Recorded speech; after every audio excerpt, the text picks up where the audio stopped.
broadcast at this time. Please do not call. Put in a box. Things seen at the edge of vision, awakening a part of the mind as yet not mapped, and yet things every bit as real as the air we breathe but don't see. This is Dreamland. It absolutely is. Sunday evening and another Dreamland. Hi, everybody. I'm Art Bell. Good to be here. As usual, Linda Howe will be here from Philadelphia. And following Linda Howe this evening, we're going to enter the world of Tesla.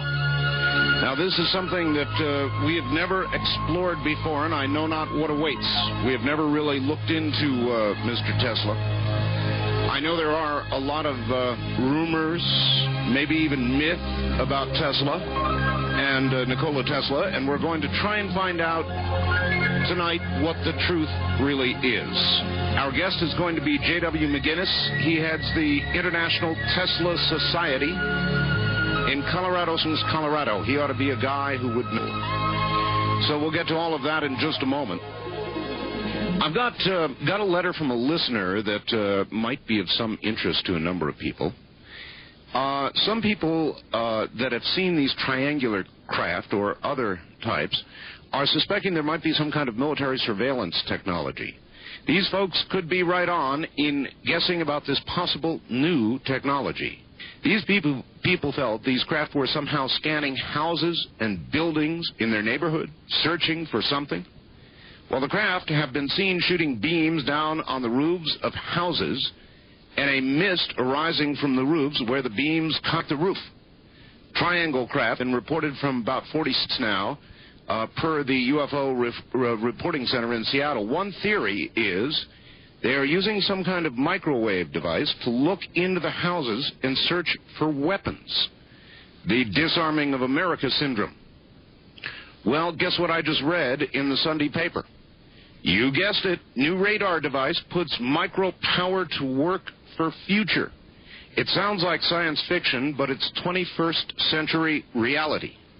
Tom McEwen, a nuclear engineer at Lawrence Livermore Labs, has invented a radar that will make the detecting system an everyday part of life. The patented hand-sized radar, which emits microwaves that can penetrate anything but metal, is safe and inexpensive. His invention, Micro Power Impulse Radar, is unlike any other radar now being used and vastly different from radar used to detect aircraft. The new radar is distinctive because it can display an accurate three-dimensional image on a screen. Wow. It is sophisticated enough to detect a hidden terrorist breathing on the other side of a wall. The radar operates at a level of emissions no more dangerous than that of a cellular telephone. The detector can also be used for finding metal pipes and wiring in walls, and a commercial version for contractors is going to be available as early as August and priced about $100. So, this radar can literally see into buildings, could be used to find metal objects like guns, hand grenades, and so forth, and tell how many people are in a house and exactly where they are in relation to the weapons. Nifty little device for the military, police, or criminals. This is just now going public, so you can bet the military and the intelligence community had first dibs on developing some new toys with this awesome new technology. And that came to me across the internet, so there you've got it. In a moment, Linda Howe. Week 3 now. To Linda Howe, back in Philadelphia. Linda, good evening. Hi, Art. Hi. I was really interested in your report about the issue of triangular craft putting beams down in 40-some states reported. Yes. Because in the Greensburg Tribune Review reported yesterday that on Friday, this most immediate Friday, at approximately 1:45 in the afternoon, 2 people saw strange floating objects over Jeanette, Pennsylvania. And one man named Philip Solomon said that at first I thought someone was flying kites because they looked sort of triangular. But when I got a better look, you could tell that they were not kites. Solomon said the objects appeared to be white and floated above the clouds, which is probably rather high. And at the same time, he saw hundreds of confetti-like objects floating around the triangular-shaped objects. This is over in western Pennsylvania. Margaret Cugino, also living in that area, watched the objects for about 5 minutes and said, quote, "They zipped up, down, sideways. I don't know what in the devil they were," unquote. Pennsylvania UFO investigator Stan Gordon said that the night before, which was last Thursday on March 2nd, several southwestern Pennsylvania television stations and emergency centers were deluged with calls from people reporting weird light beams between 8 and 11:15 p.m. coming down to the ground over a 5-county area. And since my report about CIA development of a technology to affect the retina of the eye so that aerial craft will appear invisible, I have heard from several people with more information about either disappearing helicopters, which I will have some more reports on in the future, or objects that change shape suddenly in the sky.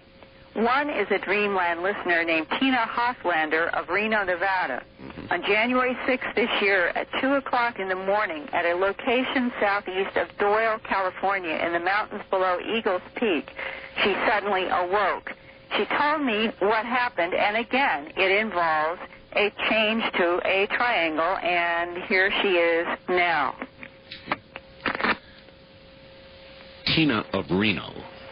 And I looked out, and I saw what appeared to be a window in a home, a large bay window with red and green twinkly Christmas tree lights surrounding it. Mm-hmm. And I looked again because where this was, there is no house there, and especially not up in the air. Mm-hmm. It was about a mile away, and I stood just absolutely transfixed, and neither one of my pups were disturbed, and I thought, well, this is really, maybe it's some kind of an optical illusion. So I stepped out on my front porch, and I looked again. These lights were very stable. It did not move. Yet within the blink of an eye, it went from green and red to a solid white color and into a horizontal triangle. I have your good drawing from your letter, and for listeners, you've got a rectangle that has those red and green lights around it, and then if people could imagine taking a triangle and lying it on its side, that would be what it transformed into, correct? Yes, ma'am. Exactly.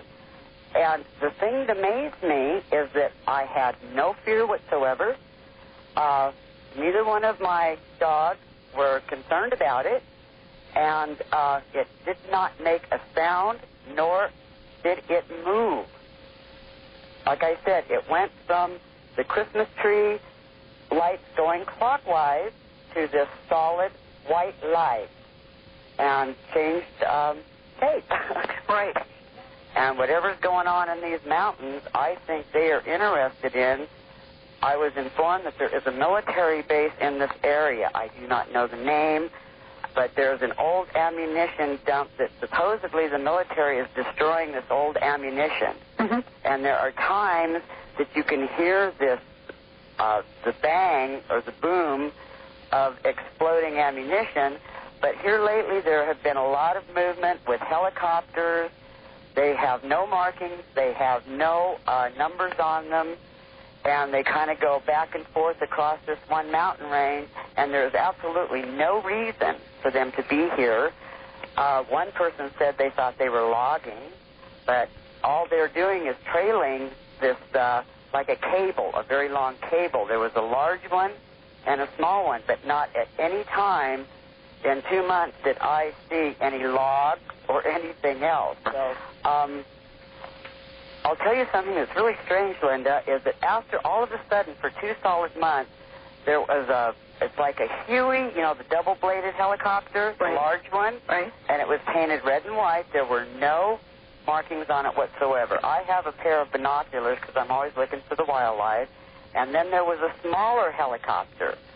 Same color, both were constantly going back and forth, trailing these cables.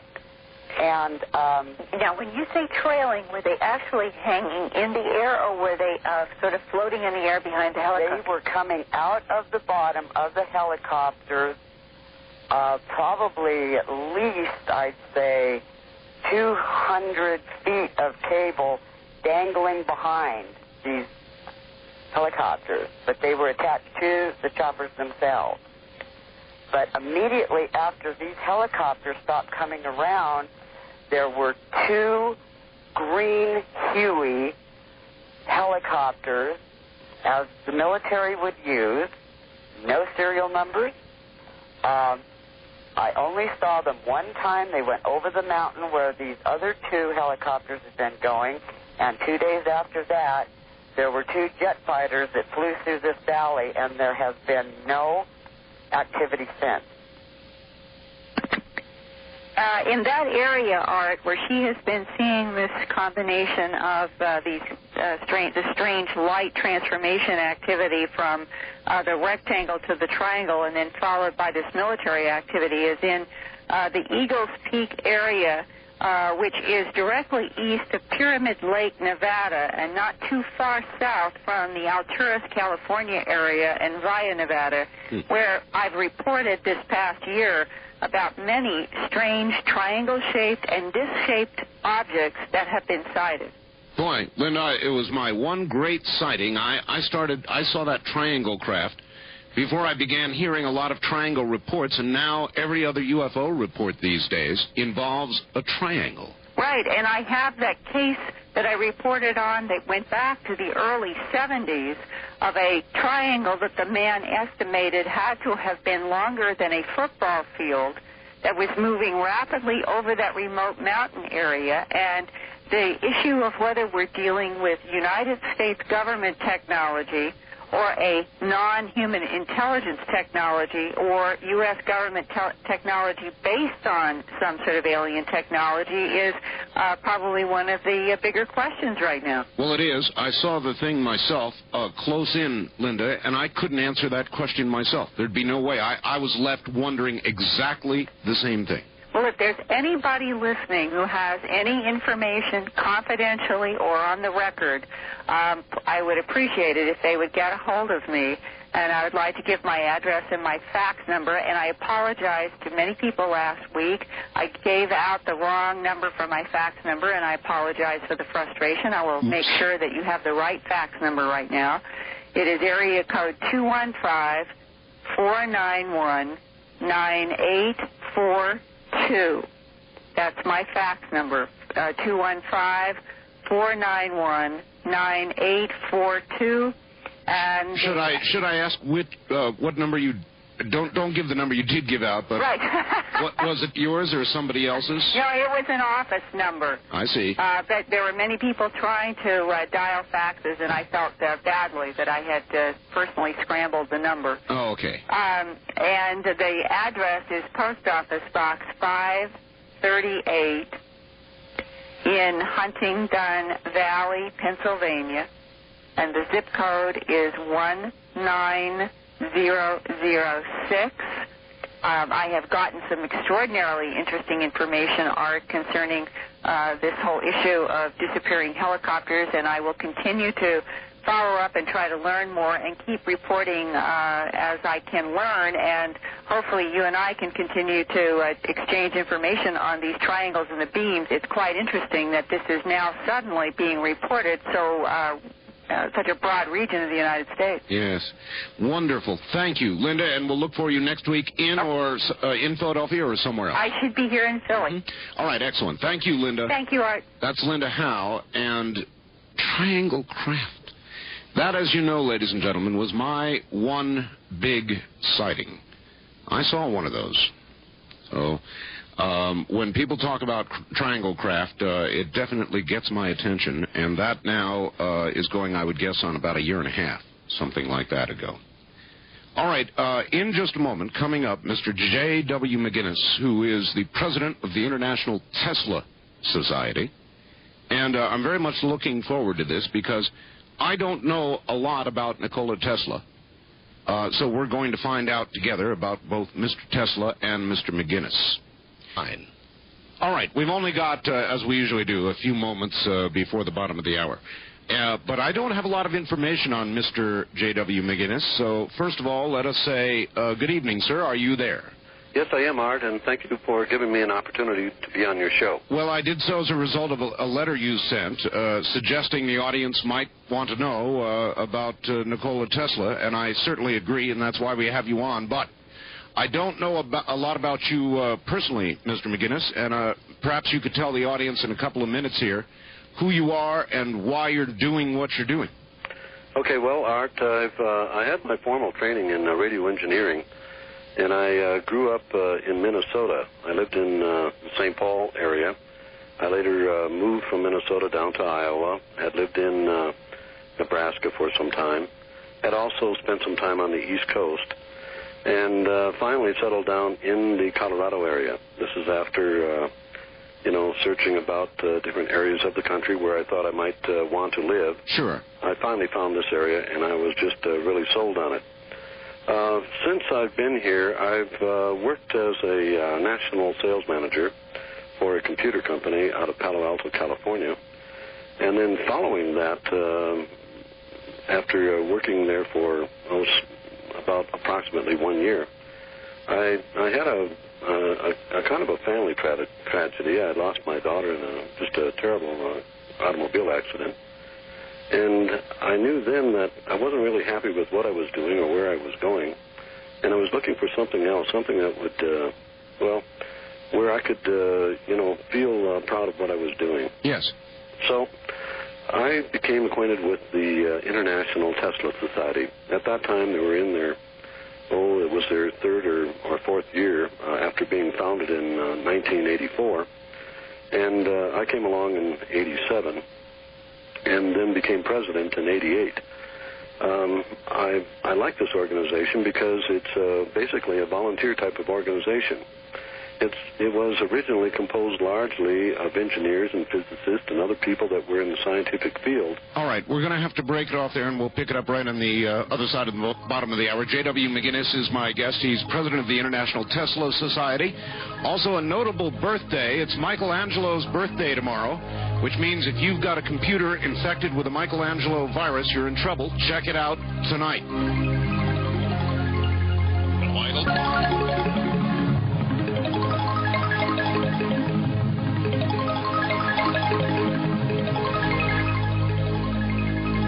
This hour of Art Bell was recorded for rebroadcast at this time. Please do not call. From the Kingdom of Nye, you're hearing Dreamland with Art Bell. To participate in the program, call toll-free 1-800-618-8255. 1-800-618-8255. First-time callers, area code 702-727-1222. Or the wildcard line at 702-727-1295. This is the CBC Radio Network. It is indeed two other numbers for you. One is the East of the Rockies number when we get to it here, which is 1-800-825-5033. 1-800-825-5033. And my fax number, if you would like to fax in a question related to Tesla, the number is area code 702-727-8499. That's my fax number, area code 702-727-8499. And now, J.W. McGinnis, once again. Oh, wait a minute. We'll put you over here, Mr. McGinnis. There we are. Mr. McGinnis, you're back on the air again. Okay. In a quick summary, our organization was founded 10 years ago with the focus on bringing some recognition to Tesla in areas where he's not given the true credit that he deserves. And as we as an organization grew, with a lot of help from our volunteers who just seem to come to the plate all the time, we decided to expand ourselves and start publishing a magazine, and then to go further and open up a bookstore where people could get the materials that you just can't normally get through normal channels when you reach out to get books, especially those books that would fall into what we would call the scientific field. although the bookstore now carries hundreds and hundreds and hundreds of titles, we do have one of the best selections of scientific material that you can find anywhere. This has helped produce a revenue stream for our organization, which has clawed out a name for itself over these past 10 years, and we've reached a stage now where we are the world's fastest-growing science interest organization. And by that, what I'm talking about is an organization that's dedicated to science, not necessarily Tesla science alone, but in all fields of science, be it in medicine or transportation or the environment. We felt the true issues were not being expressed and that the truth was not forthcoming from our government and from many of the agencies that our government runs. Okay. Let's focus on Nikola Tesla for now, if we could, and we'll get to the rest of this. First of all, who was Nikola Tesla? Well, first off, and I always get questions about this, his lineage is always questioned. Was he Croatian or was he Serbian? The man was a Serbian. His father was a Serbian priest. His mother was a Serbian woman. Her name was Mandic. And these are facts. However, those people that are Croatian can claim him, because in the village in which he was born, in Simlja, in an area that at the time was known as the Austro-Hungarian Empire, when it later became a federation that was known as Yugoslavia, the area where Tesla was born did indeed wind up into the geographical bounds of Croatia. It's enormously important that people know that Tesla is beloved by everybody in that part of the world. And it's surprising, it's surprising sometimes when we see all of these violent outbreaks taking place from a land that produced such a great inventor and great humanitarian as Nikola Tesla. All right. Well, they're fighting about everything else, so why not that? Yeah. All right. Well, so then, how did all this begin with Tesla? I mean, what kind of a childhood did he have that led him into this this later career? Well, he had a very auspicious childhood. He had a childhood in which he learned how to invent. He learned how to envision. And he got a lot of his creativity from his mother, who was an inventor herself. And back in that day of the early and mid-1800s, women had a very severe time. Their tasks were very hard and so forth. And Tesla's mother was a person who was very clever, that found neat ways in which women could deal with some of the heavier loads of the time, like filling all the kerosene lamps and the stoves and so forth. The old expression, necessity being the mother of invention, I think, right? Right. And being a woman of great craft herself, she notices Tesla as he's at a very young age. He developed what was to become later known as his bladeless pump. This was at a time when Tesla was but 5 years old and had designed a device that would spin in water. Certainly, most children at one time or another, you'll build these little paddle wheel devices. You'll put them into water with the hopes of it spinning up. It never does. And it doesn't for a fact of what we call saturating the buckets. Well, with this device that Tesla had, he lowered it down into the water with just a flat piece of wood in a cylindrical shape. It was on an axis, and it spun up right away. His mother was right on the spot. She saw what he did, and, I mean, she hailed it right off, because she knew herself that nobody had ever done this before. And this was when he was 5 years old. With the encouragement that she gave him, he became the greatest inventor the world has ever seen. So that's how it began. There's a lot of myth, I think, around Nikola Tesla. I will have people that will call my shows all the time, Mr. McGinnis, and they will say, Tesla did this or did that, attributing incredible things to him. Yes. What in fact is true about Nikola Tesla? They will say, for example, he invented a way that everybody in the world could receive electrical power through the air. Well, there's two different schools of thoughts on that, and he had two distinct different ways of transmitting this electricity, not necessarily through the air all the time, but through the earth itself. All right. The earth can become a superconductive property quite easily. How? Well, as an example, let me first say that copper is a good conductor, Art. Oh, yes, it is. But it does have its fallacies, and one of them is that any time you drop too much voltage onto it, it's going to reach a state that we call saturation. It just won't carry anymore. Right. All right, well, we have a big business worldwide, and it's the silicon chip industry. Now, what makes silicon chips so valuable? Art, one of the main things is this. The more voltage I drop on to that silicon chip, the more conductive it becomes. Did you hear that? It becomes more conductive. More conductive, yes. Okay. Now, the Earth itself is comprised of about 98% silica. So the Earth itself becomes a very, very highly conductive medium, far more than what copper is itself. And when we would start to exchange these large volumes of electricity that Tesla had talked about, you would be having electricity transported very, very economically right through the Earth's crust itself. Through the Earth? Well, you're suggesting it would be an efficient... it would be superconductive. How can you demonstrate that? Well, he demonstrated it here in Colorado Springs way back in 1900. And what he had constructed here was a laboratory, and at the focus of this laboratory was his magnifying transmitter. This was a device that could deliver an immense amount of electricity at any one given spot. Mm-hmm. Although it was never measured, the figures aren't to go all over the place, up to 100 million volts. You take your pick, somewhere in that area. Well, anyway. You're talking about very high voltage at low current? At low current. And what Tesla did here is after he had prepared his experiment and he was ready to show the world that he could transmit this electricity using no wires, he called in the public. He called in the reporters. And he stationed them at his laboratory located here in Colorado Springs. Yes. And then north of Colorado Springs, about 26 miles along one of these foothills. And I have to tell our listeners that Colorado Springs is a mountainous area. And there's a difference between the mountains and the foothills. But the foothills are the preceptors of the mountains themselves. Okay.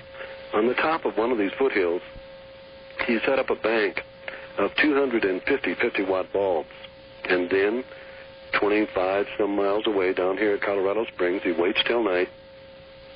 He fires up his magnifying transmitter, and he injects a tremendous amount of voltage into the ground plane.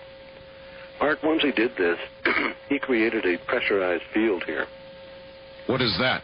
Well, here we have all of this Earth's crust, and we have everything static, and then suddenly we're pouring in millions and millions of volts of electricity. This is going to cause a pressurized field, and immediately upon doing this, the lights were visible from his laboratory in Colorado Springs. There was a beautiful yellow haze. Now, electricity itself, Art, has but one mission, and that mission is to go to ground. So simply putting all of this electricity in the ground is not what made those lights light up. What did? Okay, well, what Tesla did devise was an apparatus. And, Art, this is amongst many other things that I'll be talking about as we go along. But this was an apparatus that Tesla had devised, which had the ability to attract the positive ions out of what used to be referred to as the electrosphere. We call it the ionosphere now. But he took these positive ions, attracts them down in a pencil-sequence beam, a very narrow beam, down to a charged ground plane. So once we have these positive ions coming down, then in combination with the pressurized field... Wait a minute, you're going too fast for me. He brought positively charged ions down to the charged surface in a narrow beam. From what? From the Earth's ionosphere itself. The Earth's ionosphere. Okay, how do you do that? I've got to understand one before I can understand the other. How did he do it is still a mystery to all of us, because this is one of the items that was seized by the FBI in 1943, and we haven't seen it since. Seized by the FBI? Seized by the FBI upon his death in January of 1943. Oh, my. Okay, this is what gives so many people so much to talk about. Sure. Is, number one, we have the case of our government withholding information from the public. And if it made sense, Art, I could understand it. But the man's been dead for 50 years. And in spite of that... Well, is there any indication that his technology is being used or was developed further based on what was seized? Oh, yes. I think our government has exploited his technology from the very beginning. And Tesla developed a relationship with the government early on in this century. Way back in 1917, he met, at that time, the Assistant Secretary of the Navy, one each Franklin Delano Roosevelt, and had developed various technologies for the Navy. Now, Tesla has been credited with the discovery of coherent light, or put simply, laser technology. Okay, well, I don't want to get away from what you were beginning to develop. I just wanted to try to understand it, and so that with some technology that we still don't understand. We still don't understand it, and because the keys are being held by those agencies that have appropriated this material. All right, so anyway, he brought down this beam from the ionosphere with positively charged particles. Right. And then what? Well, it completes the circuit. We have a negative charge coming from the ground plane, and we have a positive charge coming from outer space. Or from a ground plane. You mean the Earth, or do you mean simply the Earth, or a ground some sort of ground? Simply the Earth is what would be used under his original concept. He was to have one of these magnifying transmitters variously at about every 50 miles. They would be effective in a 25-mile radius. Okay, but again, you say from the Earth. Now, did he have some sort of ground plane, ground wires run in the Earth to establish a ground, or how did he do that? The Earth is acting as a capacitor. The Earth is charged now. It has all of this juice in it, and now we're going to bring a corresponding charge down to it. And that will complete the circuit, and there will be light. And that is what he demonstrated here in Colorado in 1900, and this is something that has never been repeated by nobody.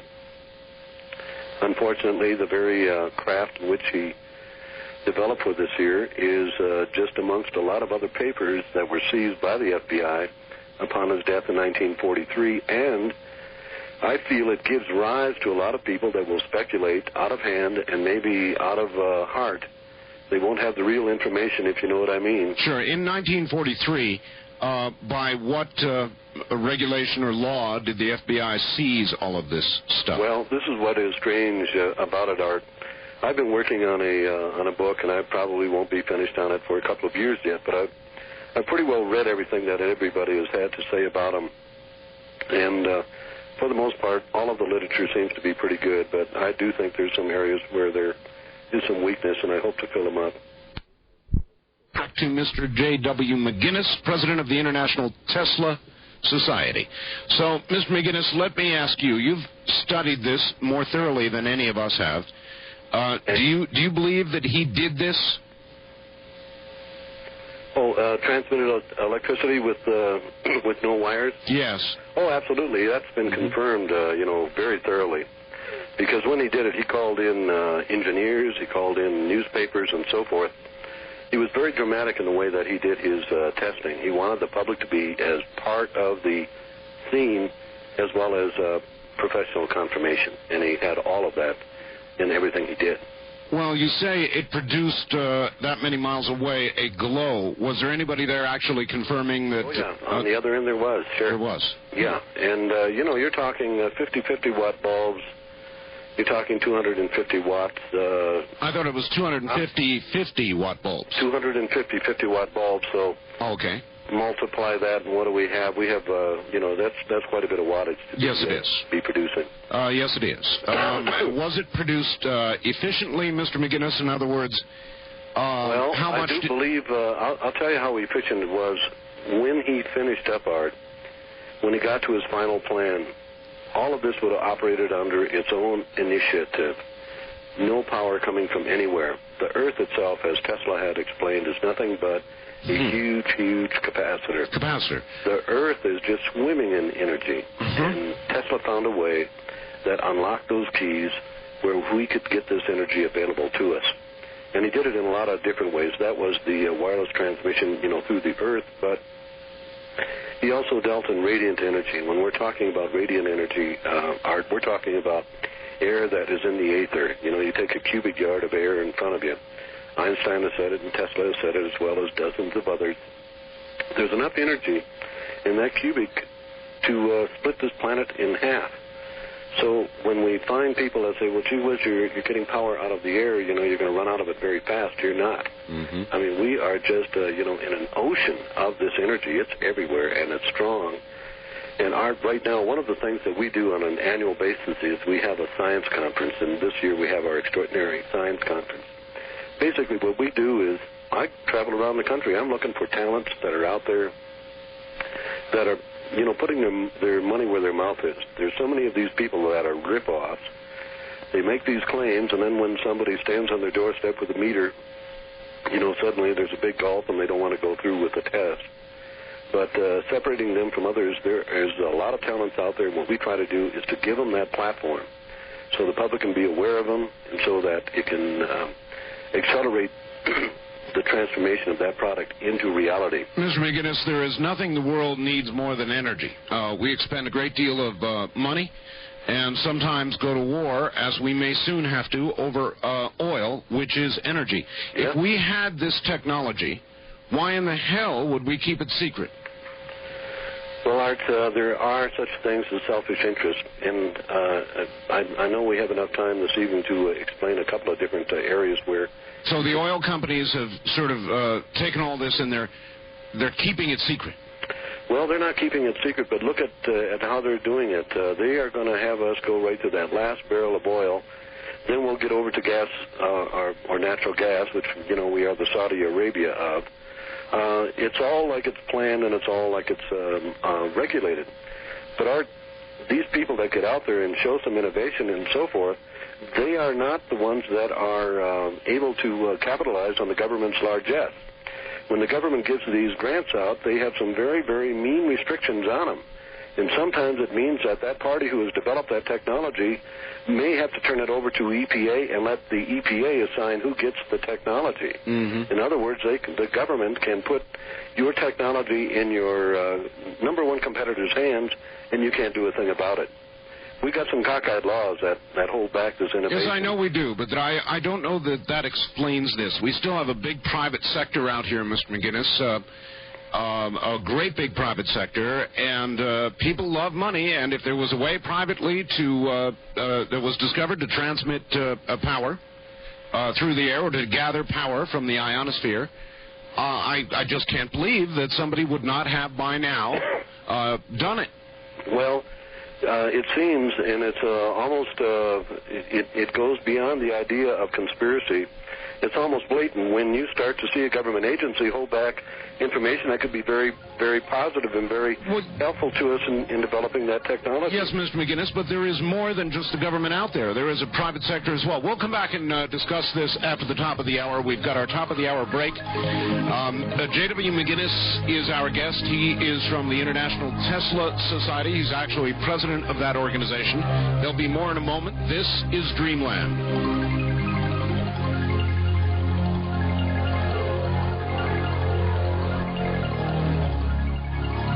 Mr. J.W. McGinnis. Mr. McGinnis, are you there? Yes, I am, Mark. Okay. We were talking about how this technology, and I would like to understand how it stays suppressed. How could it stay suppressed? In other words, why wouldn't somebody develop it today, some private entrepreneur, inventor someplace, and say, hallelujah, I've got it. We'll go to the newspapers and the networks, free energy, or energy, if not free, at least distributed through the air, nearly free. Well, we haven't reached it yet, Art, but now more than ever, I think we're finally at a state where there's many people that have various promising technologies that they're at the 2-yard line. They need to get punched across. One of the things that holds them up is that they don't get scientific platforms. They don't get that boost that they might need from the government to finance a particular test, and they don't because of regulation, and we often see suppression through regulation. Mm-hmm. But many times they don't get through, Art, because they simply just don't have it. They've got something that might be efficient. As an example, at a conference that was held last year, we had a fellow from New Zealand that was bragging how his thing was producing thousands of times over Unity, but yet, and if it ran without being under load, it was running over Unity, but once you put a load onto it, you found it had an efficiency of about 23%, which is, pretty good for an electric motor, but it's not anything near the claim. Well, one of the things that the Tesla Society does is we try to investigate it and see who has got it. But I have personally come across one technology. It's known as super steam technology, and I presented it to our local power company, and the lead engineer said, well, gee whiz, that sounds great. Why don't we plan on doing a 10-megawatt system, which would take care of approximately a block of 10,000 homes. And after sizing up equipment and getting, everything that you needed, the process was just underway when we got a letter from the chairman of the utility department that canceled the order. Why? Well, said that before anything is done, it should go through the Edison Foundation. Well, with the competition between Tesla and Edison, that's the last place I'd want to run it through. And why would I? You're saying that competition is still today going to block the development of practical technology? Well, again, if you're going to be Tesla and you give it over to General Electric, for them to apprise, for them to make the decision, in spite of the fact that you have a certification from the American Society of Mechanical Engineers, which, vouch for its reliability and so on and so forth, why would we need to go through General Electric? It wasn't called for, but it is just one of the methods that are used from time to time. They're different stories, but they basically get down to putting the person on a treadmill that they can't get off and they can't ever win. Instead of saying, okay, here's the facility, put your machinery in here, go to work, that is what they needed. And, of course, they wanted to see a prototype model, and, of course, those were constructed and tested, which proved, the reliability and function of the device. But why is one of the things that has me continually in, a quandary. All right. Here's a fax from somebody. Hi, Art. To help people understand your guest, please ask him to list Tesla's inventions that are now essential everyday components of modern life. These include almost every basic element of AC and multi-phase electronics, as well as radio and fluorescent lighting. What actually is Tesla responsible for? Can you give us a short list? Well, Tesla is responsible for radio. Tesla is responsible for the Tesla coil, a coil that has so permeated society that no car, no bus, no train or plane would operate without it, no space shuttle, no radio, no television, no computer, so on and so forth. That's just one item. But he also had other items that got into neon lighting, got into X-ray, got into devices that were used for therapy on sore muscles and other injuries that the body might have maintained. His inventions just go on and on. The power delivery system that we use worldwide is Tesla's. It's the AC power transmission system. You said he was responsible for radio. Yeah. Where does Marconi fit in here? Marconi got disallowed. Marconi, on 3 different occasions, applied for priority in radio and was turned down by patent examiners. And again, Marconi had special influence. His influence was Thomas Edison. Art, the law at the time was when you get rejected by the patent office, you've got, I believe it's 90 days to resubmit for priority. In the case of Marconi, it was 1 year. And then because of a letter that was endorsed by Edison, which gave him a special privilege. So he endorsed Marconi's attempt. Marconi was turned down the second time, then waited for 3 years, and again, through influence, was allowed to submit his patent application again, and again it was turned down. But they found a way to cheat Tesla out of his residuals, out of those royalties that he deserved in radio. The only people that were paying him were the German radio stations that employed his technology. RCA and Sarnoff and Edison and Marconi and the rest of them were intent on depriving Tesla of any royalties, and they did it because the U.S. Supreme Court finally ruled in July of 1943 that it is Tesla who has priority in radio, not Marconi. But by that time, Tesla was dead for 6 months. Too late, so yeah. It's typical. All right, here's another one. Hi, Art. Great show as always. Would you ask your guest the following questions? I had heard that Tesla had invented 2 other machines. One, which could treat diseases like cancer, and one that could perform long-distance mind control, and that this machine was used by our government during the Waco seizure. Now, you know, that's exactly the kind of thing that I would probably say, were it not for you, Mr. McGinnis, what a myth. Well, I think the idea that they were employing it specifically at Waco, I would disagree with it. But I know that our government is doing things on an electronic basis that could fall into the realm of mind control. Well, the question, though, is, did Tesla develop mind control? Well, I think he had all, and we know that there are certain frequencies that we can excite, and we can cause behavioral differences. Irritation, yes, low frequencies. Well, we have low frequencies, but there's high frequencies, too. And there are bands that the FCC has ruled out of bounds. You can't get a license for them. I don't want to say what bands they are because it could contribute to somebody playing where they shouldn't. But in any course, our you've made me awfully curious. Come on, tell us what bands they are. Really? I mean, it's not secret information, is it? Well, it's the information that isn't normally given out, and it's withheld. I got the information from a fellow that worked with the CIA and told me what these bands were. Tell us. Well, I really don't care. I don't have them written down before me, but what I could do is fax them to you, and I'll do that tomorrow. Will you, please? Sure. I'd just soon have them made public. I mean, if it's true, then maybe somebody will experiment. Maybe somebody will determine if it's true or not. I'd just soon get it on the air. Anyway, fine. Fax them to me. Okay, I'll do that for you, Art, and I want to be exact on them. Otherwise, I would just guess and say they're in the plus 300 megahertz range. But well, we have plenty going on in the plus 300 megahertz range. The government operates in that range. Amateur radio operators in 400 megahertz yeah, plus. But there is a narrow band that falls between the 3 and 400. Oh, is that so? That you may be exactly right. Government frequencies, I believe, end just short of that, and there is a rather empty band in there. You're right. Yeah. All right, I'll look forward to that, and I'll make it public. I'll give you those frequencies because I guess you're right. People ought to know about them. But this is something that we have a number of satellites, for instance, that they're constantly bombarding everything beneath them with a radio signal, and some of it can be harmful and can be persuasive. It can change your behavioral pattern. All right, now there's a great controversy, Mr. McGinnis, in America now about just the regular carriers of electricity. And people are suggesting that it may cause cancer?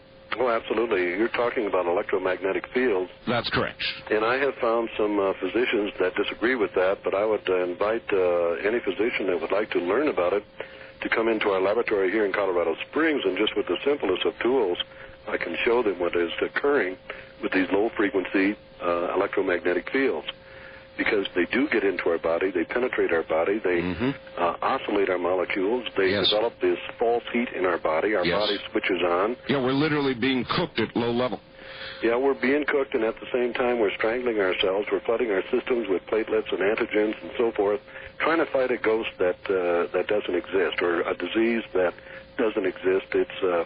It's only a magnetic field, if you know what I mean. All right, well, it would make some sense to me that if electrical fields can cause cancer, maybe there is some manipulation of them that might cure it as well. Did he do any work in those areas? Yes, he developed resonant frequencies, and what we find is that we can take a variety of different cancers, and they do have a resonant frequency, and how you deal with them is you deal with them with a mortelic frequency. You put it the same frequency, you elevate it, you overpower it, and what happens is the cell itself is destroyed, leaving intact the sublubrious tissue that connects with it. But so you're suggesting you can find the frequency, for example, of a tumor cellular material, and radiate that frequency and destroy the tumor while not destroying adjacent healthy That's exactly what tissue? I'm saying. There's an outfit in Florida that's working on it right now. They're called Geraldo International, and I believe they're on the stock market. Oh, that's fascinating. Yeah. That's fascinating. Unfortunately, they couldn't carry out their tests in this country. Naturally. They're doing them over in Belgium at the request of the king over there, or the queen, whatever it is.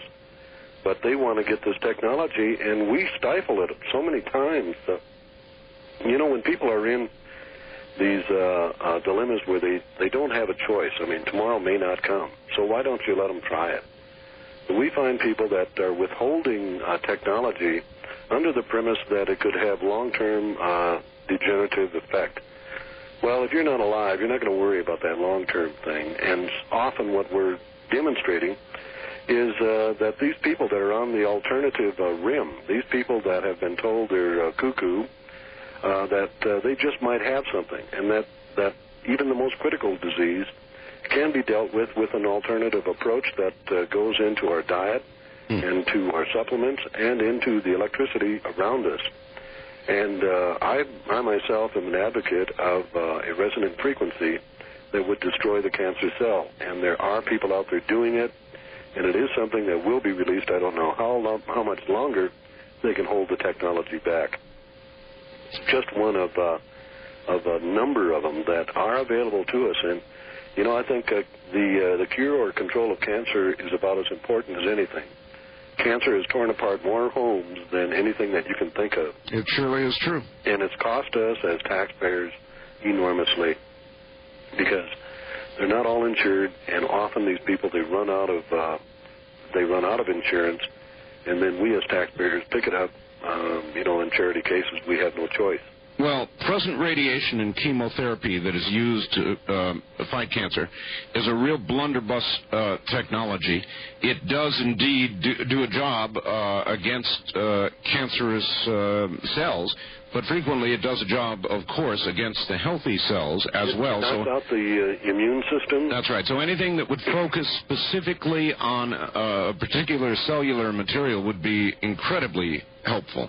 Well, I agree with you there, and I feel that they continually repeat a failure. They continue to go along with this chemotherapy, and then they're using these high doses of radiation that are going to leave the prospective patient worse than they were when they went in. I would just as soon die a pleasant death, I'll just take my time and see how long I last. Well, I don't know. Given a choice of that technology or nothing at all, I might opt for that technology. All right, well, please, here's yet another one. Please ask your guess. Okay. If Tesla dealt with what today is being called subtle energy, that is, energies that exist within space and time but not limited by space and time. Now, I'm not sure I know what that means.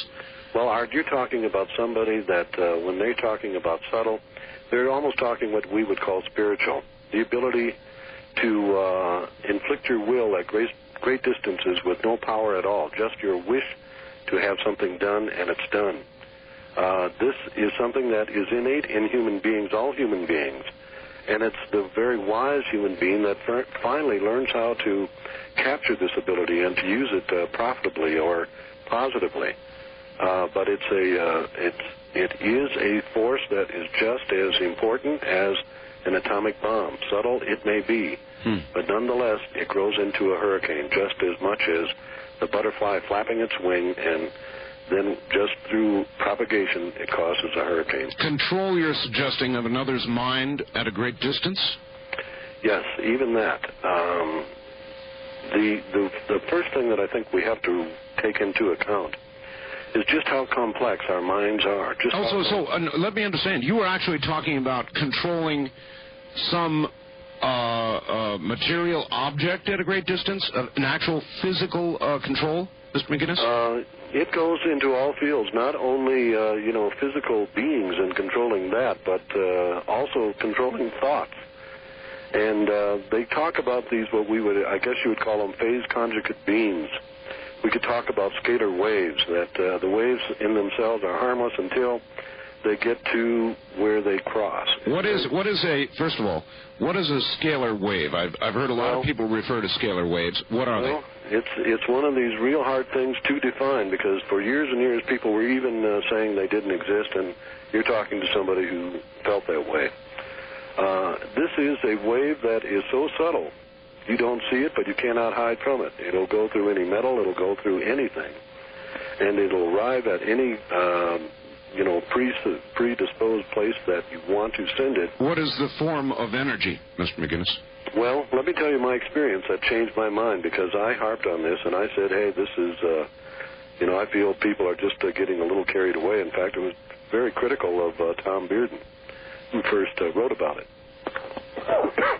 But I was in Tucson, Arizona. I was at a welder auditorium there, and I was giving a lecture. And then following the lecture, I had this fellow that just, he just kept asking me to sit down and listen to him, and I was almost annoyed with him. And he said, "Well, damn it," he said, "what do I have to do to get your attention?" And I asked him if he was a member, and he became a member immediately. And then he showed me this device, Art. It was about the size of a cigar box. Hold it. This is a good hook. We're going to hold you right there. We're at the bottom of the hour.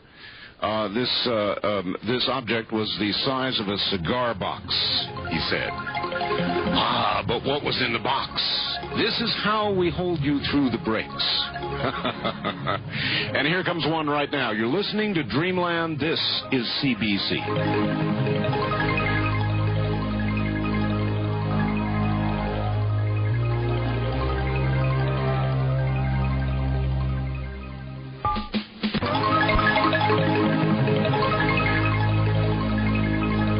This hour of Art Bell was recorded for rebroadcast at this time.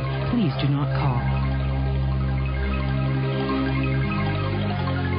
From the Kingdom of Nye, this is Dreamland with Art Bell on the CBC Radio Network. Yes, it is. Good morning, everybody. My guest is J.W. McGinnis. He is president of the International Tesla Society. Follows the work of Nikola Tesla and beyond, I might add. We'll learn more about that. The story of what's in the box, though, is coming up in just a moment, as well as much more. And we will begin taking calls. So when I give out the numbers here in a moment, sit up and pay attention. Before they string me up, Mr. McGinnis, what was in that box? Well, the box had two items in it. One of them was a little holder for a 9-volt battery. You've seen those before. Of course. And then he also had a small little wand device that had a caduceus coil on it. To help you with that, if you can think of that emblem for medicine. Of course. Stakes going up. Yes. They crisscross each other. Yes, sir. Okay, well, this is a caduceus coil. This was in there. And then in one half of this box was an area that was squared off, and right in the middle of it was a small Mobius strip. This is a stranded wire. One circle of it was right there, and it had next to it a couple of switches, for there were 3 settings, as well as one switch that seemed to act as some sort of an attenuator. Okay. So the fellow asked me, he said, "Well, I'll tell you what you do." He said, "It doesn't work for everybody." He said, "But for most people it'll work. If you put your finger into the central part of where that Mobius strip is, and then carefully, very slowly, start to attenuate it with that one knob, you will get a sensation." Well, I did that, and I turned it, and suddenly I got this feeling, went through my body like if you've ever had your crazy bone struck. Sure. Well, this was the whole body from top to bottom was just resonating like you couldn't believe, and I jerked my finger out immediately. I couldn't believe that. I'm sure.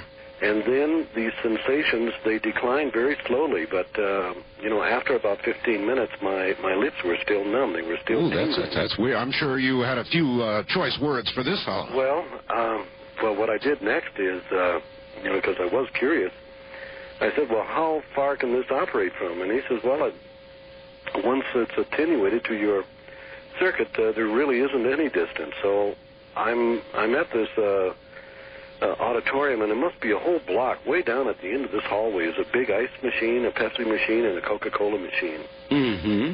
And so I told him what I was going to do is I was going to go all the way down there, and this caduceus coil, this was meant to be used as so that you could give it direction. So it would only go exactly where this here was pointed. And so he plugged that in, and I went way down to the other end of the hallway, and I got behind these 3 machines. And I felt this thing go right across my body, just, starting from my one shoulder as it went over to the other. I could just feel the whole thing, and I got weak all over. It scared the life out of me because I started to think that if the government had something like this here, and I do believe they do have this type of equipment, there's virtually there's nothing a human can do to resist anything that somebody would want to put you through. Well, now, wait a minute. What happened to this guy? Where is he? Well, this is what happened to him. I was impressed, and as I said before, I travel around the country and I get to these different areas, and always somebody out of nowhere. Well, this guy shows up, and I knew I had to see him again, and I had his address and so forth.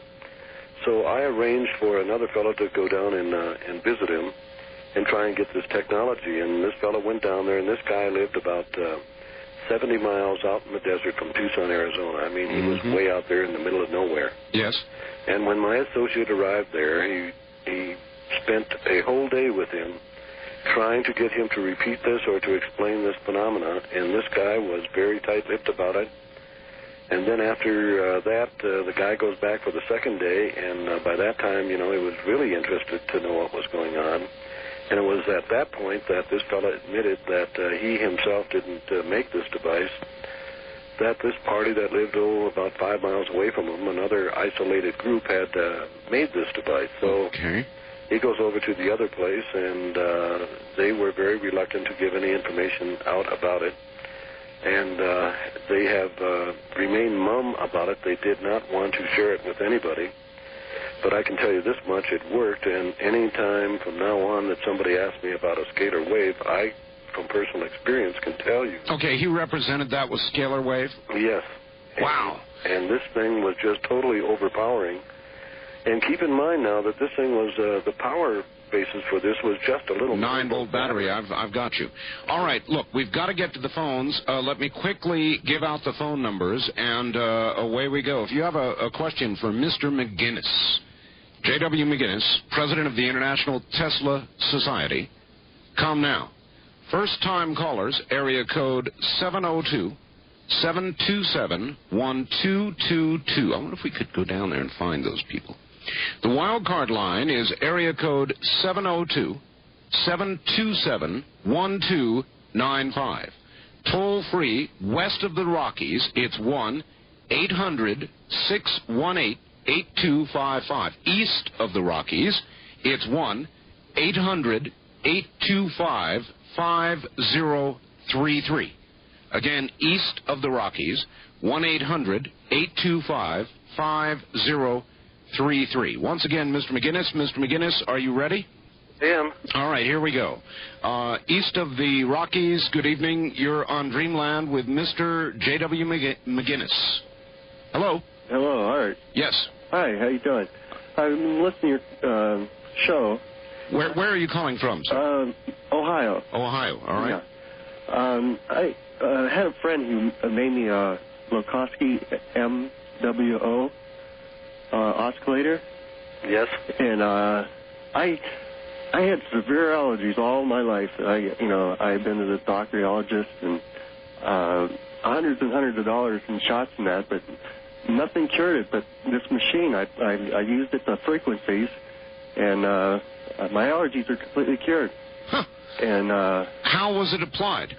I have 2 antennas, circular antennas, and I just sit between the antennas.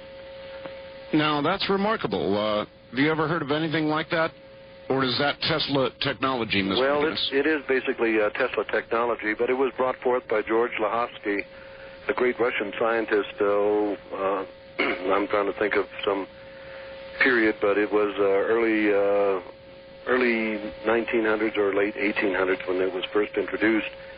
But that device itself, I use it myself. I have one that I suspend over my bed. It's not charged with any exterior electricity at all. I'm just using the magnetic field coming off of the Earth itself. And I use it rarely. But when those times arrive when I'm really low on energy and I just can't seem to go or anything else like that, I'll hang that over my head and I'll be up, 2 hours earlier than what I... no offense, Mr. McGinnis, but, this sounds a little like the kind of thing the FDA agents usually rush in and raid and haul away and call the people quacks. I've seen these kinds of things. Well, this is a device that they certainly wouldn't raid because it isn't powered with anything, number one. But number two... Not even a 9-volt battery, huh? No, it has no power at all. So, you can look at it as something as an aesthetic piece. I didn't have much faith in it at first when it was given to me, and then I finally decided to use it.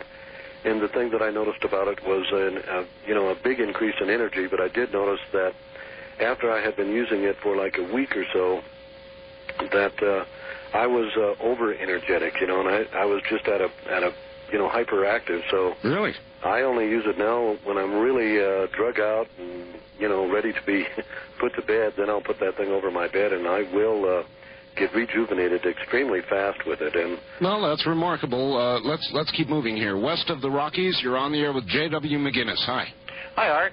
Hi, Jay. Hi, how you doing? Where are you calling from, sir? I'm calling from San Jose, California. Okay. And listening to you through 1120 in Oregon. I forget the call letters. KPNW. Okay.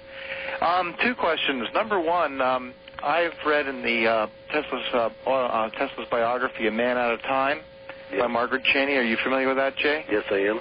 Great book, and I've read it a couple of times. In that book, it says that Tesla believed he had contacted people from not of this earth, so to speak.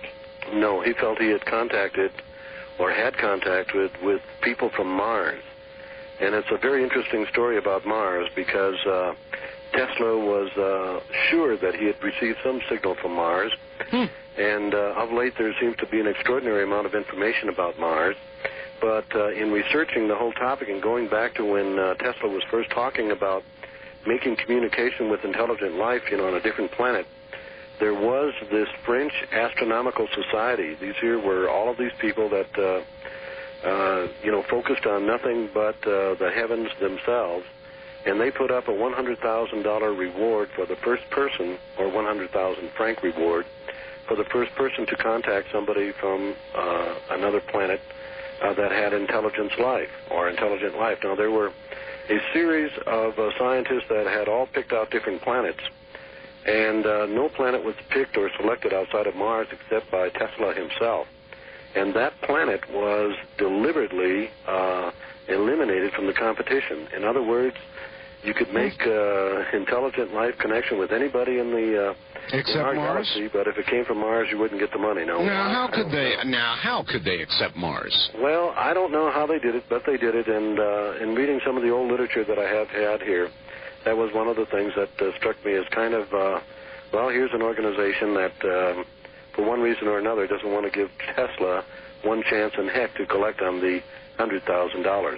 Interesting. Richard Hoagland has done a lot of research with regard to the monuments the monuments on Mars, the face on Mars. And yes. As a matter of fact, I have a fairly good connection with those people at the Goddard Space Flight Center and some of the other places, and there seems to be a lot of artifact up there that would lead one to believe that, yes, indeed, at one time or another, there was intelligent life on that planet, and that's right.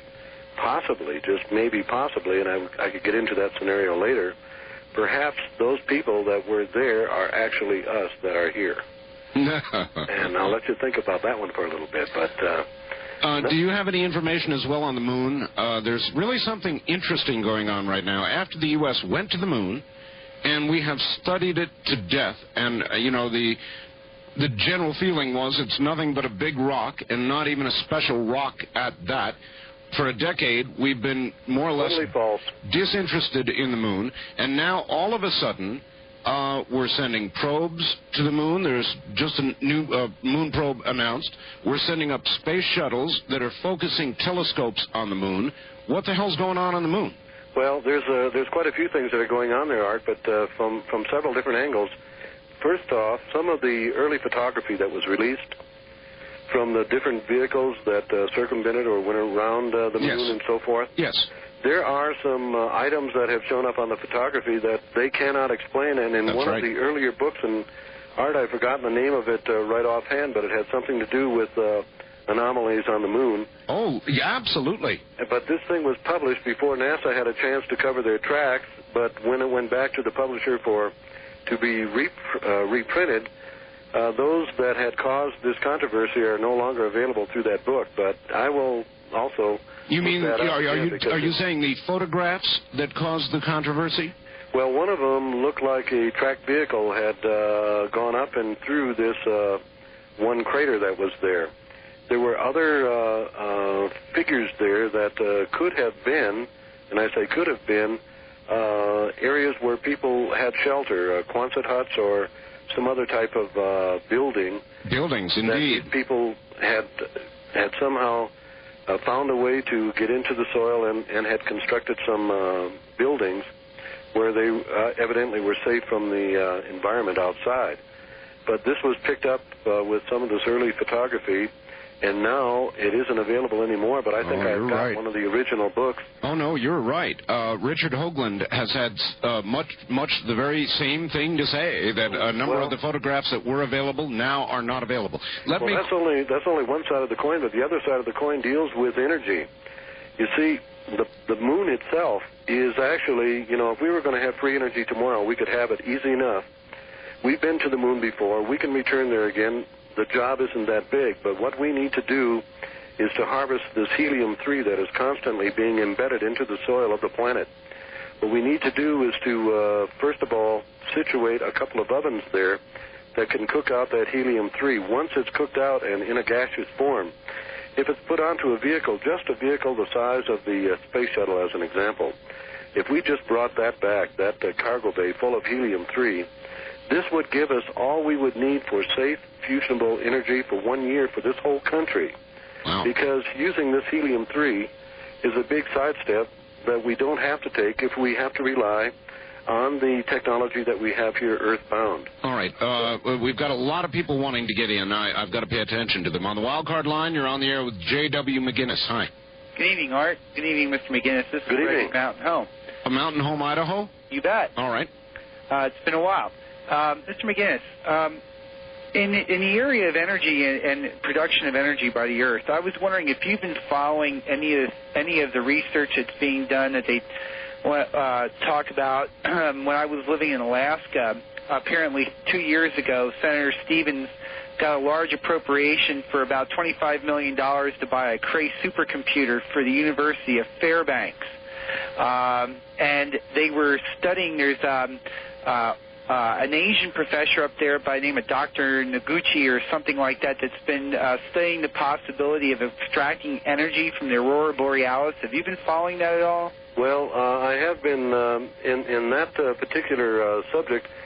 Covers a lot of area. It goes right into HAARP. But basically what they're talking about here when you're seeing those northern lights, this is all cosmic energy that is coming into the Earth. You see what happens when the sun is radiating all of this energy. Much of it is being obfuscated by the magnetic field of the Earth itself. But when we get to those areas where the poles are, that's where this cosmic energy can then enter into, which it does, and then it is swept up. Now, what these are electrons with no nucleus, so they're very free-flowing. And when you look at those Aurora Borealis, Aurora Borealis, at any rate, what you're looking at is tremendous amounts of energy that are just lying there and could be harvested. I don't think we have to take those dramatic steps to do it. I think there's enough energy that can be extracted from the Earth, and the man who told us how to do it was Nikola Tesla, and this is part of the information that is still being withheld from us on Nikola Tesla and how he had devised this plan so that anybody, no matter where you were at, could draw out as much electricity as what you would need right from the planet itself. Can you discuss HAARP? Well, we're talking about HAARP, but not to get into that specifically. I'd rather reserve that for just HAARP. Well, okay, but briefly, we have quite a bit of information about Project HAARP, Mr. McGinnis, and we've been sort of following it. We received information that it is a kind of a two-part project. Part one would attempt to affect the ionosphere by discharging large amounts of RF energy into the ionosphere, and part two was an attempt to map the inside of the Earth. Now, is that your understanding? Well, that's only part of it. Some of it was in controlling the communication ability and then filtering out just exactly who we want to give communication access to. In other words, saturating in some way the ionosphere? Well, exactly what happens is there's a number of transmitters there. I don't know if it's 3 or 4 or 5 But what they want to do is to attack these energized ions that have been the byproduct of some previous nuclear explosions that we've carried out in the... All right, I'm sorry, but we're at the top of the hour. We're going to come back and jump right into this, believe me. Project HARP, and we're going to ask about that. Anybody fooling with our ionosphere and our ability to communicate, we need to talk about that a little bit. We'll be right back. This is CBC.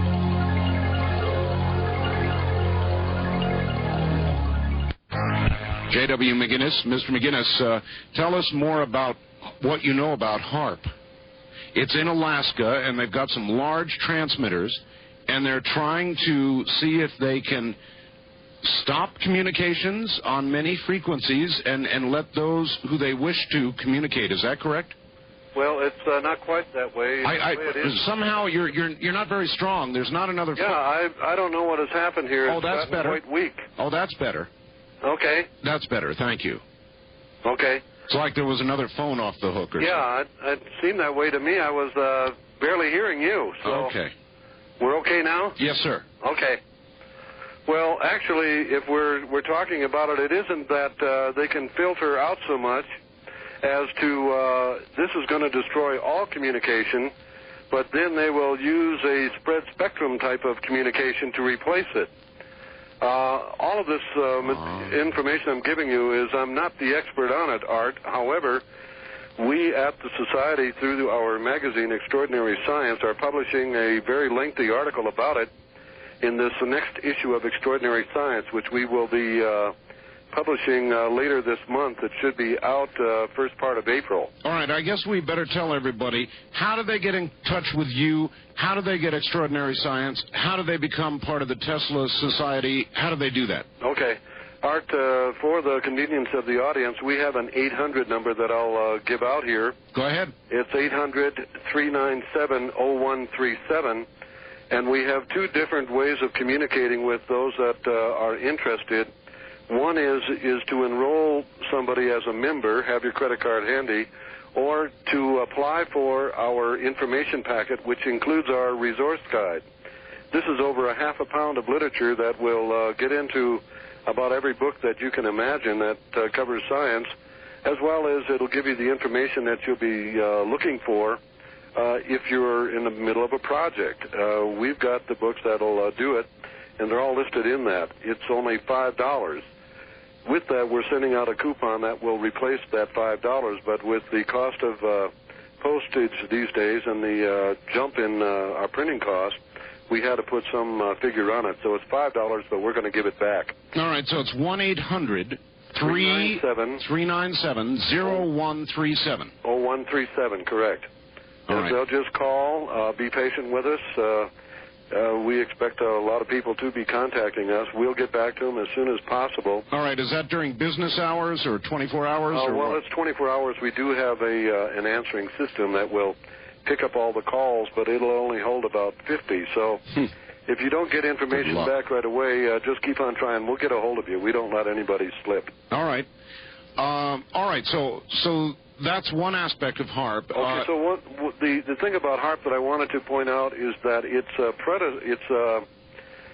a stepchild of some of the work that Tesla was doing back in 1899 up to 1908, when it's speculated that Tesla may have caused that big explosion there, the Tunguska explosion in 1908. That's the one where they didn't know if it was a meteor came down and destroyed 200 square miles of forest and tundra. Or is that not the generally accepted explanation? Well, it is, except they've never found the meteor. They've never found the crater. True. They don't know what has caused it all. But the thinking is right now that it may have been Tesla and the work that he was doing on his magnifying transmitter that was causing the problem. But it did give the basis for what the government is now trying to do. Tesla had stepped away from it, but before this HARP project came up, we had Project Argus and Project Starfish. And they preceded this whole thing. In 1959, the Navy exploded 3 atomic bombs. They're the 1 kiloton fission type. Mm-hmm. This was at about 480 kilometers above the South Atlantic in the Van Allen belt, closest to the Earth's surface. In addition, they exploded 2 more hydrogen bombs. These are the fusion devices 160 kilometers above Johnson Island in the Pacific. What were they trying to do? Well, the program was billed as the biggest scientific experiment there had ever been undertaken, and it was set up by the Defense Department and the Atomic Energy Department. Its purpose was apparently twofold. It was to assess the impact of high-altitude nuclear explosions on radio traffic and radar operations, electromagnetic pulses, EMP they call it, and to increase the understanding of the geometric field and the behavior of charged particles therein.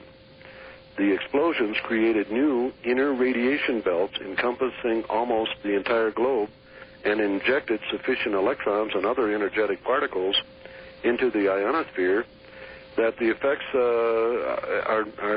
are registered worldwide. They thought this here would be in a small, contained area. And you're saying that these particles are the particles that Project HARP is trying to manipulate? That's right. Oh, no kidding. They will be exciting it. Following that Project Argus, we had Project Starfish. That happened in '62. Again, these experiments, and these are American scientists. These people should be concerned about what is going on out there. The Van Allen belt, we're not really sure of everything that it is doing and how it is benefiting us. But to be just unleashing these tremendous bolts of energy in those areas leads you to believe that somebody in the Defense Department or the Energy Department or the government itself is intent at somehow making some grand play where they will somehow be in charge of the communication systems and other systems worldwide that are very reliant. We're talking about energy systems that can be shut down through the magnification of this project. It's a very, very complicated project. It shouldn't be dealt on without, having ample time to get into all of the specifics. Mm-hmm. But I am going to tell you that at our conference that will be held in July, we will have a staff of experts here that will be making a presentation about HARP, as well as we are on the forefront of publishing anything about it in our Extraordinary Science magazine, which I said will be out later this month. Okay, does that magazine come to you when you become a member of the Tesla Society, or can you get it without becoming a member? You can get it at Barnes Noble bookstores, and they're at B. Dalton bookstores and Tower bookstores. But the best thing is to become a member. That way it doesn't cost nearly as much. Our magazine sells for $8.95 on the rack, and this way here you get 4 of them for $25, along with our newsletter, which is the hottest newsletter in science anywhere. Well, you've certainly given me so far a better explanation of HARP than I've had from any other source. A couple of questions, and we've got to get back to the phones. Hi, Art. Ask your guest about the man-made earthquake that took place on Long Island, New York. Does that have something to do with... Well, it wasn't Long Island. It was Manhattan Island. Manhattan Island? Yes, and this was Nikola Tesla, and this was Tesla's oscillator. Art, this was a device that was about the size of a pack of cigarettes. And with it, the internal power sources were unaware of what they are, because this, too, was a device that was seized by our FBI when Tesla died in January of 1943. But originally speaking, Tesla was going through Manhattan and had run across a group that was tearing down some buildings, and he said, you guys are working too hard. What you really ought to do is have a device like this. And he took this thing that was the size of a cigarette box and applied it to a building, and immediately the whole island started to shake. I mean, it was shaking and quaking all over the place, and then Tesla removed it from the building. When it was reported in the New York Times, they had a headline, and it just said, earthquake, Manhattan Island, and then at the bottom of the story, they said, no, it was no earthquake. It was just Nikola Tesla, again, experimenting with some of his new devices. Well, that really sounds like myth. It almost does, except the articles don't lie. And says who? Look, I've dealt with reporters, Mr. McGinnis, for a long time, and I suspect in your position you have too. And I've done lots of interviews that later lied.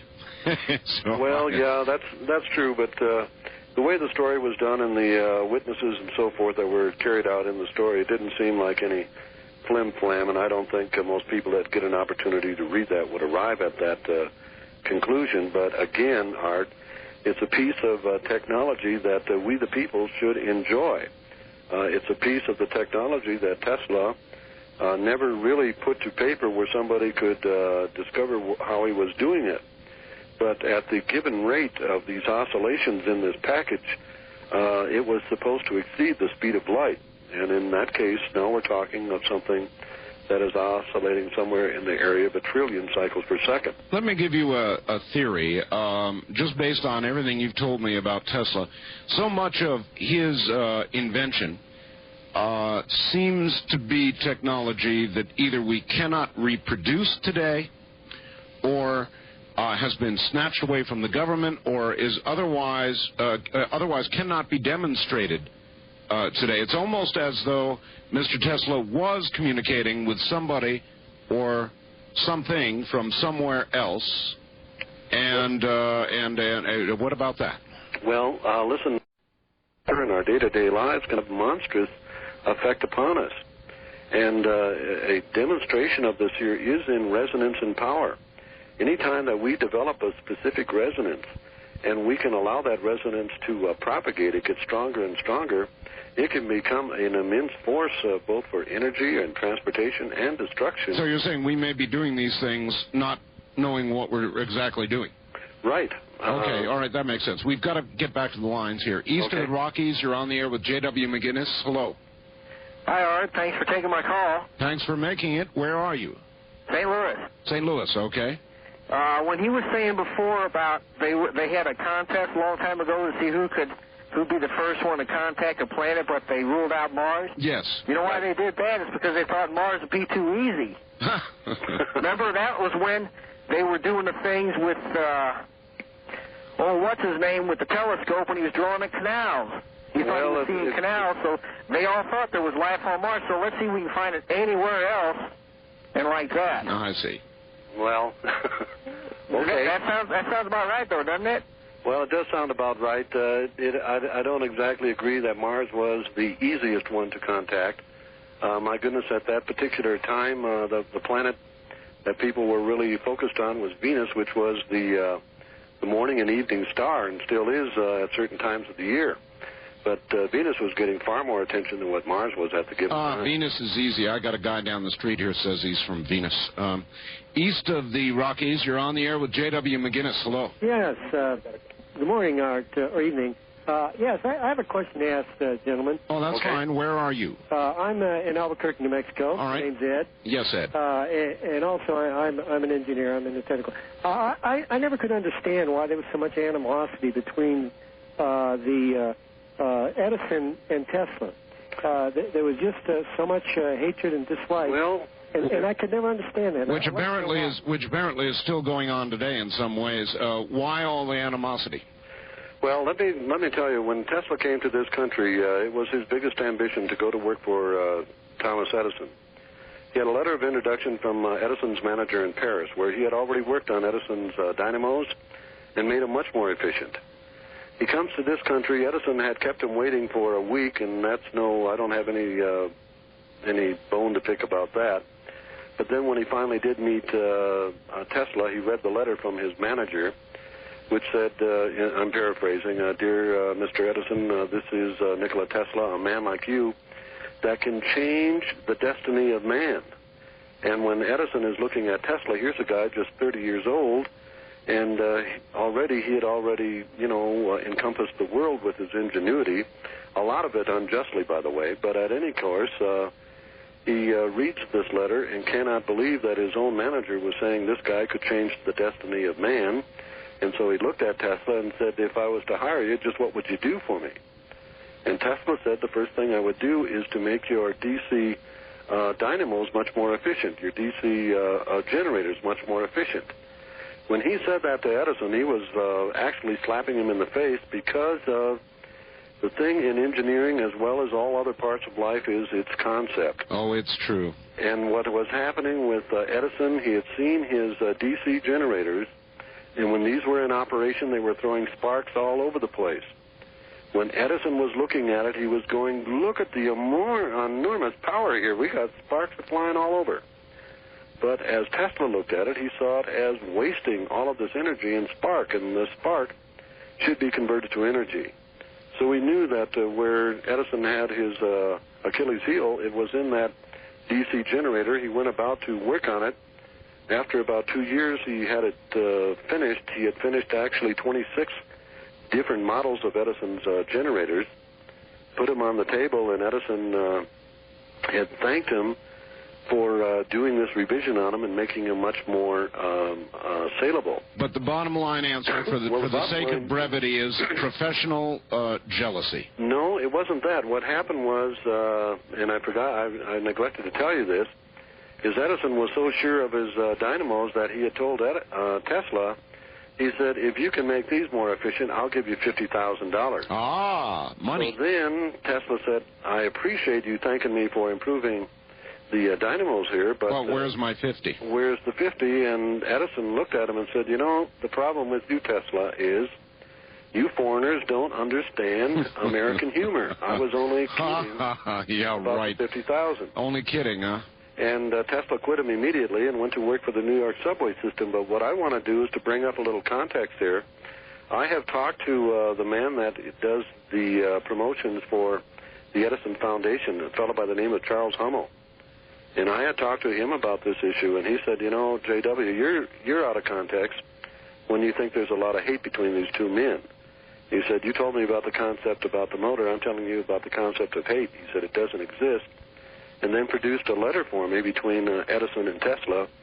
It was an invitation for Tesla to go to Edison's daughter's wedding, and it was a very warm and sincere type of letter, which leads me to believe that perhaps they were the strongest of rivals at perhaps some time or another. JW, we've got a break here at the bottom of the hour. Okay. Did Tesla have anything to do with weather changes? Well, that's what HAARP is destined to all do, right, yeah. Good. There's a good hook. Stay right there. All the rest of you, stay right there, and we'll be right back. Find out about the weather. This is CBC.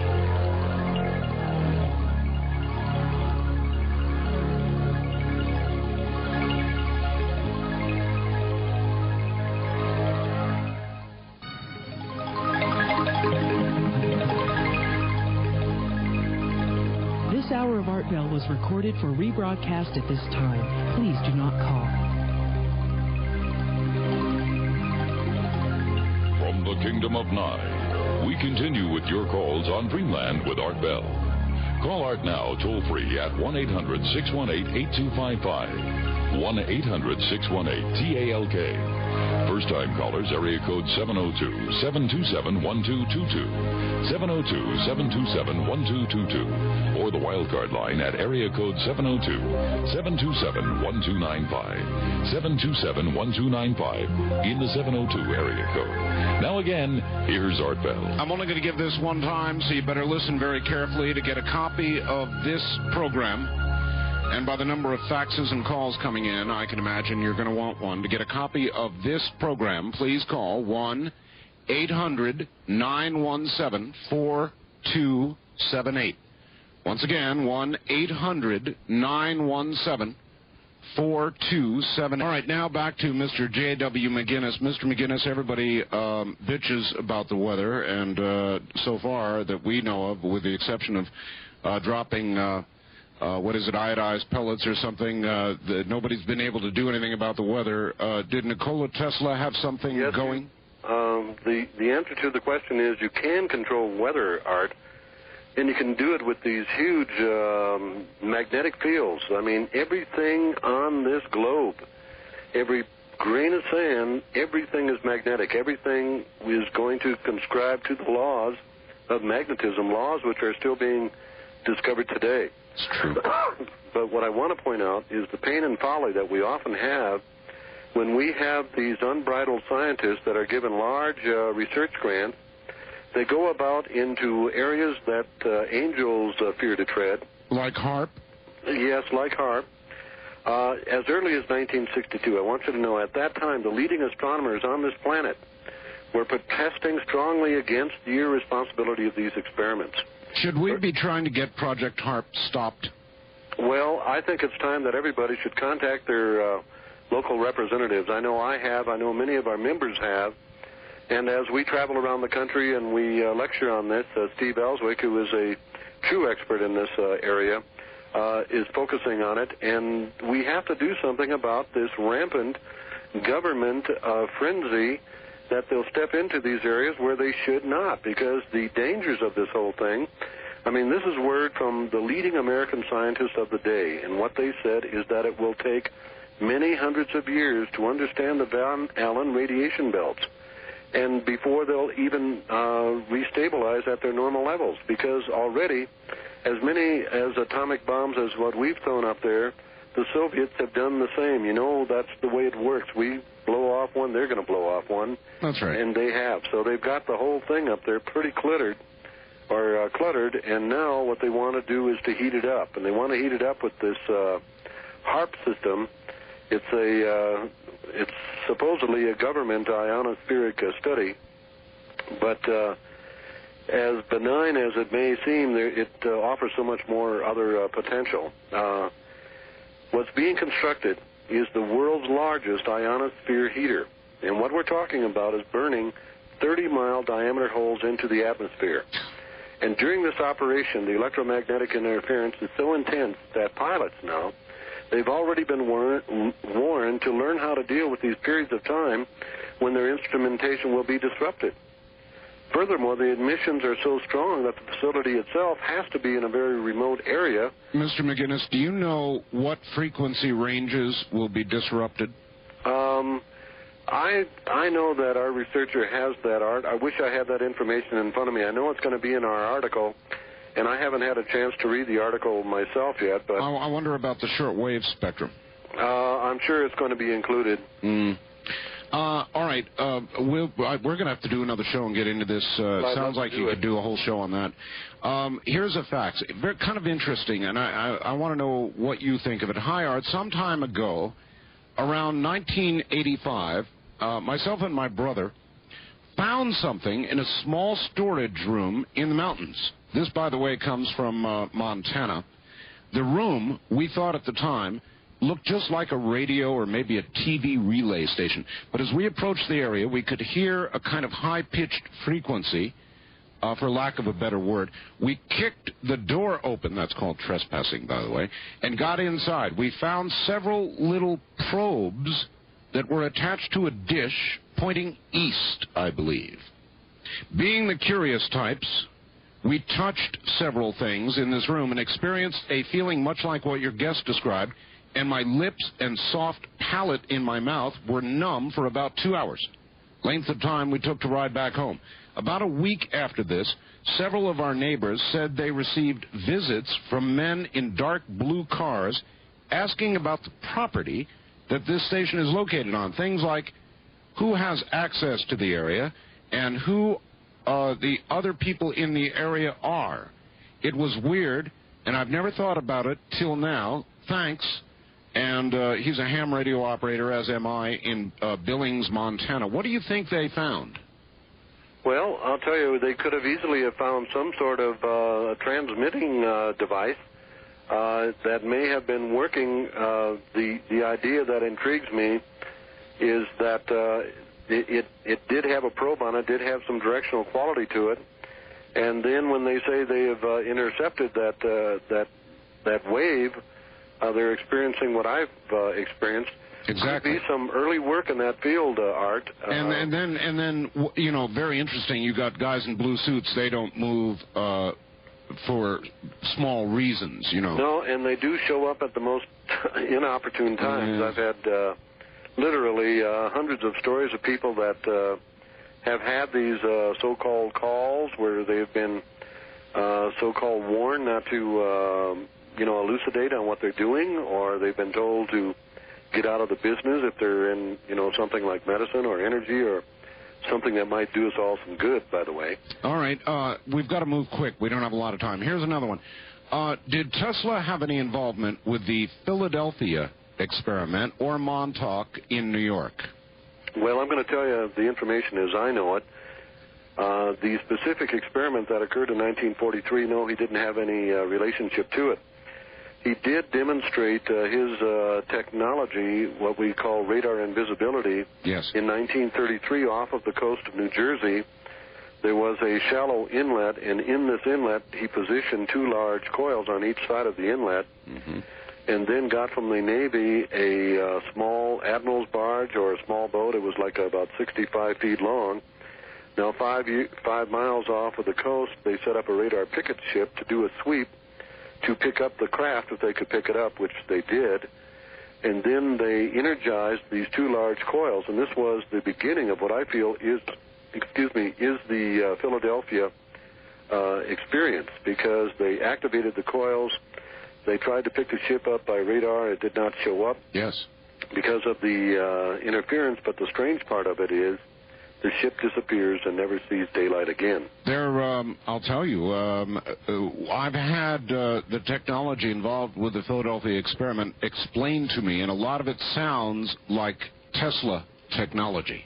Well, anything that is dealing, Art, when we talk about death, we're always talking about, the higher realm. We're always going up. We're always going up.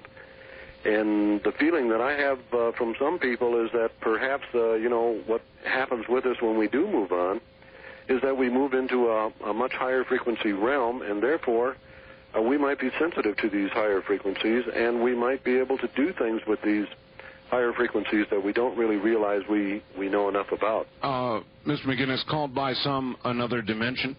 Yes, that would be the best way to relay it. And I think people can pass in and out of these. And I think, although I'm not in any kind of mood to let you think that I go to channelers or anything else, I do believe that these people that have these strange stories that I'm reluctant to accept, they should be given a voice and they should be heard. They might have something there that... Well, that also is my feeling. That's why we have this program, Mr. McGinnis. On east of the Rockies, you're on the air with J.W. McGinnis. Good evening. Yes, sir. This is Mark calling from Collinsville, Illinois. Yes, Mark. KSD. Yes, sir. Yes, I'm listening to you on my car radio, and I'm getting a real faint signal. And Mr. McGinnis is a great guest. Is there any chance you're on a audio satellite I could possibly pick up? Yes, of course. Telstar 302, transponder 15, 6.2 wideband audio. What was the last? 6.2. I'm in business. You're in business. Thanks, buddy. You bet. Take care. Sorry you didn't get it earlier. On the first-time caller line, you're on the air with J.W. McGinnis. Hi. Hi there. I have a question. This sounds kind of mundane, but this is Scott calling from Seattle, KVI. Yes, Scott. What's the form of that natural energy that Mr. McGinnis spoke of earlier? Natural energy. Oh, you mean the positive ions. Is that what you're talking about? Well, he was speaking of some of the natural energy that Tesla was purported to have researched were by... Okay, well, that's right. I asked the same exact question, and to that there is not really an answer, is there? When we're talking about natural energy, we're talking about the energy withheld, or within the Earth itself. And there's plenty of energy in there, earthquakes alone, volcanoes, etc. But even on the exterior of this planet, one of the things that we like to observe are these large energy discharges. We call it lightning. And lightning actually works with the Earth in reciprocating this power back and forth between the exterior and the interior. Makes sense. But to give you the immensity of this lightning, at 1 inch of spark at sea level is equivalent to about 12,500 volts. Now, in excess of 100,000 feet, it's a humongous amount of power to get spark 1 inch. But our space shuttle observed a... Thank you. I was just about to ask you about this. Now, this was energy, was it not, that was actually shooting into space? Well, right. This magnetic field of ours, it can go both ways, but it is an enormous amount of vital energy that we have all around us. But I was just talking about this one charge over 100 miles long. If you're figuring that at 1 inch in excess of 80,000 feet being equivalent to maybe 500,000 volts, imagine what a 101 mile long strike would be equivalent to. Right. And this is energy that strikes the Earth, and the Earth responds to it when it strikes the planet itself. We have an exchange of this energy That's why Tesla knew that there's no reason for us to have any qualms about energy, and it ought to be good, clean electricity is what it ought to be. Of course, there's always the problem of how you convert instantly discharged large amounts of energy to usable stored energy. Well, that's where our planet comes in, because the planet itself is one huge capacitor. Mm-hmm. It's holding on to all of these charges, and it's reluctantly giving up that charge. But if we had Tesla's technology, we could unlock those secrets. We could get it out with not much of a problem at all, from what I can determine. Poetically, you could suggest the planet overfloweth with energy, and when it does, it discharges it in ways that we've now verified with the space shuttle. Oh, yeah. It's one of the greatest observing pieces of equipment they ever came up with, and it's one thing where I don't mind putting my tax dollar. It's paid for itself, for sure. All right. East of the Rockies, you're on the air with J.W. McGinnis. Good evening. Yes. Turn your radio off, number one. Yes. And number two, tell us where you're calling from. St. Louis, Missouri. St. Louis, all right. Mm-hmm. Go ahead. Am I talking to him now? Yes, you are. Oh, okay. I'm been curious for quite a while. You were talking earlier about mind control. Yes. I'm very suspicious of paranoid schizophrenias. I've had a feeling for a long time that it's experimental purpose, that they're doing with people. I have a son who's paranoid schizophrenia, and he talks about things, and he's told me things that I've heard of before I ever heard of you speak about them on the radios. Yes, all right. Well, that's, in other words, people who are diagnosed as paranoid schizophrenic, is it possible, Mr. McGinnis, that some of them are simply being affected by some of what we've been talking about this morning? They could very well be a victim of somebody who, through some benign reason would do that. But also they could be affected by the electrical fields that they're living in on a day-to-day basis could be exasperating a poor situation. We are electric from stem to toe, and yes, sir. We are going to respond to these electrical and magnetic charges, and I think the first place that ought to be examined is, first of all, the environment. Are they living in an area where there's an unusual amount of electrical activity, because that could be affecting them as well as anything else. That'd be a very interesting study, as a matter of fact. On the wildcard line, you're on the air with J.W. McGinnis. Good evening. Good evening. This is Fritz calling from Phoenix. Yes, Fritz. Jay, what is the association with J.P. Morgan, who was supposed to finance some of the research and then pull the carpet out of Tesla? I mean, he sort of double-crossed him. Okay, well, he didn't really double-cross him. What happened is this. J.P. Morgan had financed Tesla's Niagara Falls system, the greatest electrical power transmission system in the world. Later on, when Tesla wanted to bring forth the wireless transmission of electricity, now this guy was not much of a businessman. I got to tell you, Tesla didn't really do it right there, because he was always spending his own money instead of other people's money, like most people do. But in the course of developing his wireless transmission system, he ran out of money. He asked for a loan from Morgan. Morgan evaluated his technology, and after about a week or so had told Tesla, look, it's great, something I'd be interested in, but there's one thing I don't see here. I don't see where you put the meters, so when people use this power, they pay for it.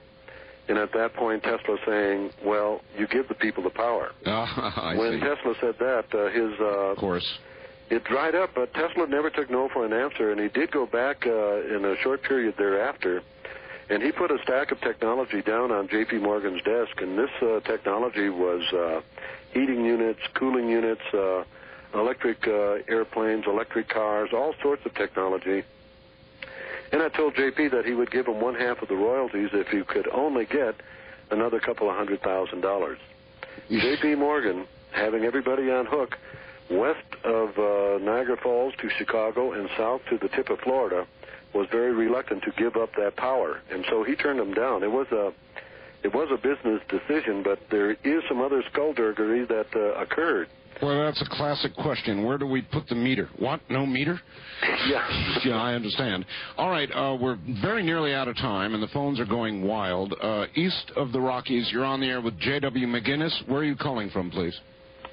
From Montana. Montana. All right. Quickly, your question. My question was, did Tesla do experiments on mind reading, detecting another person's thoughts? Instead of affecting them, Mr. McGinnis. Well, he did feel that we were all connected one way or another mentally. Worldwide, all species are connected. And if I don't feel good, you don't feel good. Or if you, compose enough negative activities, it's going to have an effect on everybody. So it wasn't really mind reading as much as coupling.